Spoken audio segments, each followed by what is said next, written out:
Kalam environment ಬಗ್ಗೆ ಮಾತಾಡುವಾಗ ಒಂದು ಮಾತನ್ನು ಹೇಳಿದ್ರು.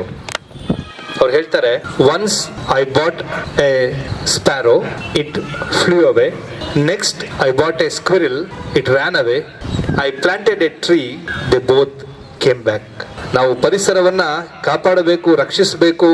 ಪರಿಸರವನ್ನ ಕಾಪಾಡೋದು ನಮ್ಮ ಜವಾಬ್ದಾರಿ ಎಂಬುದನ್ನ ಬಹಳ ಸುಂದರವಾದಂತಹ ಮಾತುಗಳಲ್ಲಿ ಅವರು ಹೇಳಿದ್ರು. ಇವತ್ತು ನಮ್ಮ ಶಾಲೆಯನ್ನು ನೋಡುವಾಗ ಸಂತೋಷ ಆಗ್ತಾ ಇದೆ. ಬಹಳಷ್ಟು ಗಿಡಗಳನ್ನು ನಾವು ಸಾಕ್ತಾ ಇದ್ದೇವೆ ಅಲ್ಲ. ಗಿಡ ಮರಗಳು ಬಹಳಷ್ಟು ಚೆನ್ನಾಗಿ ಈ ಒಂದು ವಾತಾವರಣ ನಾವು ಕಾಪಾಡಿಕೊಂಡು ಬಂದಿದ್ದೇವೆ. ಇದಕ್ಕೆ ನಾನು ಮೊದಲಿಗೆ ನಮ್ಮೆಲ್ಲ ಶಾಲೆಯ ಸಿಬ್ಬಂದಿ ವರ್ಗದವರಿಗೆ ದಿನನಿತ್ಯ ಅದನ್ನು ಪೋಷಿಸ್ತಾ ಇದ್ದಾರೆ, ನೀರನ್ನು ಹಾಕಿ ಕಾಪಾಡ್ತಾ ಇದ್ದಾರೆ. ಅದಕ್ಕಾಗಿ ಅವರಿಗೆ ವಂದನೆಯನ್ನು ಸಲ್ಲಿಸ್ತೇನೆ. ಅದ್ರ ಜೊತೆಯಲ್ಲಿ ಮಕ್ಕಳು ಕೂಡ ಅಷ್ಟೇ, ಆ ಗಿಡಗಳನ್ನ ನೋಡುವಾಗ ಸುಮ್ಮನೆ ಕೀಳೋದು ಅವೆಲ್ಲ ಯಾವುದು ಮಾಡ್ತಾ ಇಲ್ಲ. ಅವರಿಗೆ ಈ ಸಣ್ಣ ವಯಸ್ಸಲ್ಲೇ ಆ ಗಿಡಗಳನ್ನು ಸುಮ್ಮನೆ ಕೀಳಬಾರ್ದು, ಅವಕ್ಕೂ ನೋವಾಗುತ್ತೆ ಎಂಬ ಒಂದು ಜೀವನದ ಪಾಠವನ್ನ ಕಲಿಸ್ತಾ ಇರುವಂತಹ ಎಲ್ಲ ನಮ್ಮ ಶಿಕ್ಷಕರಿಗೆ ಕೂಡ ನಾನು ವಂದನೆಯನ್ನು ಸಲ್ಲಿಸ್ತೇನೆ. ಇಂಥ ಒಂದು ಒಳ್ಳೆ ಗ್ರೀನರಿಯನ್ನು ನಾವು ಕಾಪಾಡಿಕೊಂಡು ಬರ್ತಿದ್ದಕ್ಕೆ ನಿಮ್ಮೆಲ್ಲರೂ ನಮಗೆ ಸಹಾಯ ಮಾಡ್ತಾ ಇದ್ದೀರಿ. ಮೊಟ್ಟ ಮೊದಲಿಗೆ ನಾವು ಮಾಡಬೇಕಾಗಿರೋದು, ಈ ಸರಿ ವರ್ಲ್ಡ್ ಎನ್ವೈರನ್ಮೆಂಟ್ ಡೇಗೆ ತಗೊಂಡಂಥ ಥೀಮ್ ಏನು ಅಂತ ಹೇಳಿದ್ರೆ, ಬೀಟ್ ಪ್ಲಾಸ್ಟಿಕ್ ಪೊಲ್ಯೂಷನ್. ಪ್ಲಾಸ್ಟಿಕ್ ಇಂದ ಆಗ್ತಾ ಇರುವಂತಹ ದುಷ್ಪರಿಣಾಮಗಳಿದೆಯಲ್ಲ, ಅದಕ್ಕಾಗಿ ನಾವು ಪ್ಲಾಸ್ಟಿಕ್ ಅನ್ನ ನಿರ್ನಾಮ ಮಾಡಬೇಕು ಅಂತ ಹೇಳಿ, ಉಪಯೋಗಿಸಬಾರ್ದು ಅಂತ ಹೇಳಿ.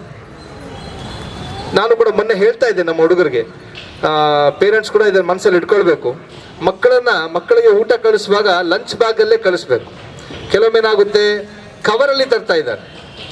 ಲಂಚ್ ಬಾಕ್ಸ್ ಇದೆ, ಅದೇ ಬ್ಯಾಗ್ ಇಲ್ಲ, ಪ್ಲಾಸ್ಟಿಕ್ ಕವರ್ಲಿ ಇಟ್ಕೊಂಡ್ ಬರ್ತಾ ಇದ್ರು. ನಾನು ಅದೇ ಹೇಳ್ತಾ ಇದ್ದೆ ಹೈಸ್ಕೂಲ್ ಮಕ್ಕಳಿಗೆ, ಮಾಡಬಾರ್ದು, ತರಬಾರ್ದು, ಪ್ಲಾಸ್ಟಿಕ್ ಕವರ್ ಉಪಯೋಗಿಸಬಾರ್ದು ನಾವು.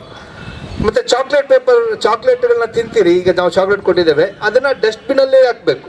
ಅದು ಅಲ್ಲಲ್ಲಿ ಹಾಕಿದ್ರೆ ಅದು ಕೊಳೆಯೋದಿಲ್ಲ.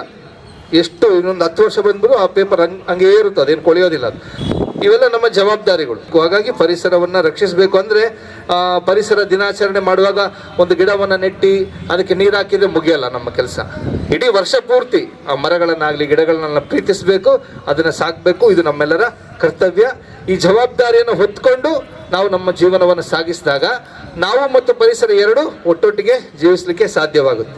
Thank you, Father, for giving us the inspirational message. We promise to take care of the environment of our LBS as well as our at home.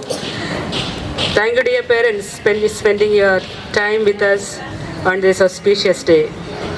Keeping each of you in our prayers, and we wish you a graceful day and for a successful academic year.